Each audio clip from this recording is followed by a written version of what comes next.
With Gibraltar directly inside the shadow belt for the 2027 solar eclipse, demand for hotels and self-catering apartments from as far as from the US and Australia has been exceptionally high. This demand saw some hotels start preparing for next year's eclipse from as far back as 2024, opening extensive waiting lists and trying to balance the demand with fair pricing. Obviously, this event is a particularly an exceptional event. We knew about it for quite some time. I think probably the peak of the demand, we have seen it in April, May this year.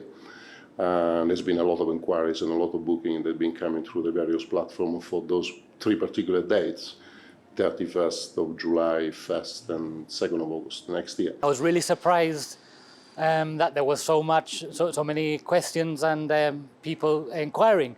So I started collating a little directory of people that I would eventually reach out to once I was ready that I was going to be offering my accommodation for the following year.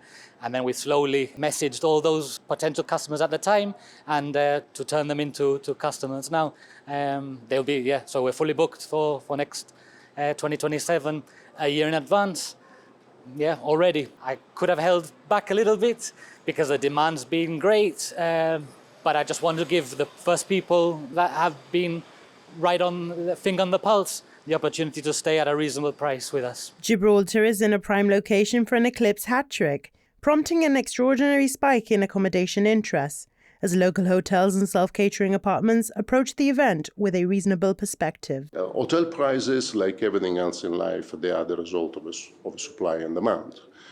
We are no different from airlines or anything else. While in Gibraltar seems to be an extraordinary and exceptional situation, it is perfectly normal for us to understand and accept that if we're trying to book a room in Madrid during the World Cup, hotel prices will probably be 3 times that what they normally be in the time of the year.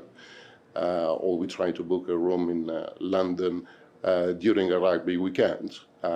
We don't have these kinds of events in Gibraltar, so when they do happen, sadly I have to say we don't have them. When they do happen, then everybody seems surprised because obviously hotel rates, they're going up, but that's what the industry is all about.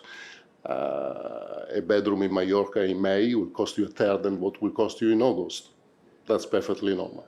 I think Gibraltar Hotel, they've been very, very fair because the vast majority of the bedroom stock is being sold on normal rates for the time of the year, and it's only now, the very last few rooms left, etc., where rates, they've gone up above what would be the norm. So I think the hoteliers need to be commended about that level of integrity. So now we've got a year to plan properly and accordingly. The demand and the hype is already there. We've seen it on our emails, and we're thinking what we can do really to see if we could potentially expand our capacity for next year some other way. And because I really think that the demand's there for 3-4 night stays with the 2nd of August in between, the demand's definitely there. Next year's total eclipse will take place on Monday, the 2nd of August, and can be seen at its best on the east side of the rock at 10:46 a.m., lasting around 4 minutes and 28 seconds.